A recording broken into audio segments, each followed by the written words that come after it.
Welcome back to Disrupt. Michael Heaver here, alongside my co-host, Andre Walker. Andre, how are you, mate? I'm terrible. Do you know what? I went to London yesterday. Nothing is going on in this country anymore. We've locked down, shut down, given up on the economy. It's so bad. I'm a bit depressed, if I'm being honest.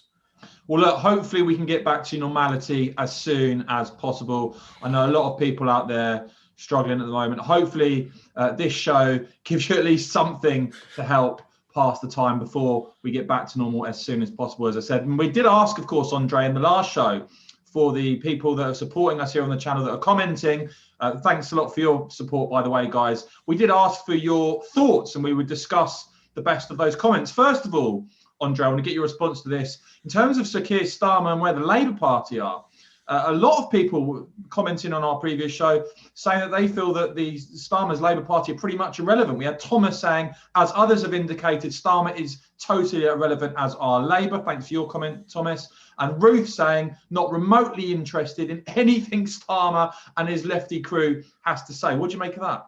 Well, I don't think it's good news, because it's very easy for us to say as patriots or conservatives that we don't want Labour to win. But the fact that Labour has walked away from the working class, the fact that there is no party that really stands up for the Labour, trade union, working class movement, I think is a bad thing. So look, I don't want there to be a Labour Prime Minister. But I will say something, the fact that there is no Labour Party, the fact they aren't interested in working class issues, they're only interested in middle class social issues, I don't think that makes for a better country. I genuinely don't.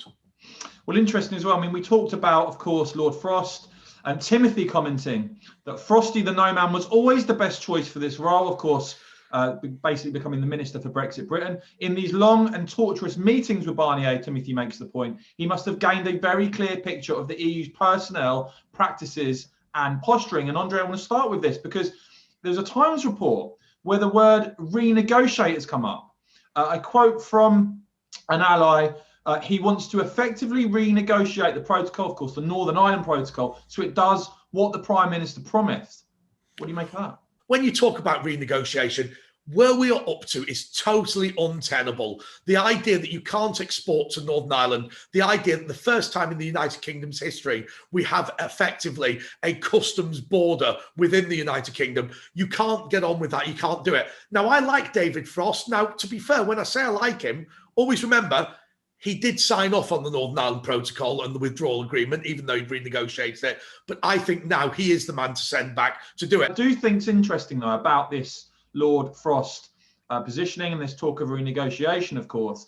I think it shows you, Andre, that the government are not simply willing to allow the status quo to continue. I do think Frost is going to become, certainly when it comes to our relations with the EU, a very prominent and outspoken figure. As I said, the reports are that not only has this promotion been made, obviously because Boris Johnson wanted Frost to take this position, but also that Boris Johnson personally hasn't been happy, I think, with the response to what has been going on in terms of the EU, in terms of the Northern Ireland Protocol, and also, by the way, in terms of this shellfish blockade that we've seen.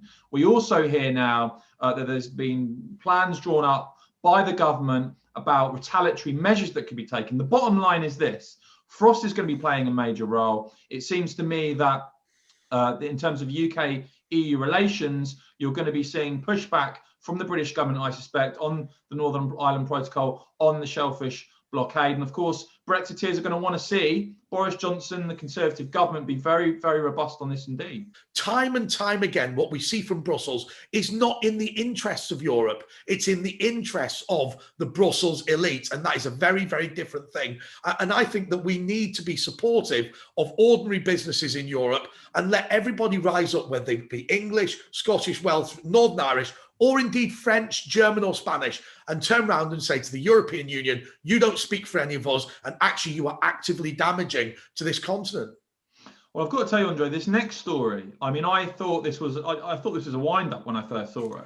Nicola Sturgeon orders EU flag to be flown from Scottish government buildings daily. And I actually went and looked at the correspondence on this, and the actual quote is, in addition, this is a Scottish government document, in addition to the above, the First Minister has instructed that the European flag, of course it isn't a European flag, it's the EU flag, is flown from Scottish government buildings on a daily basis except for specific flag flying dates. This is balmy.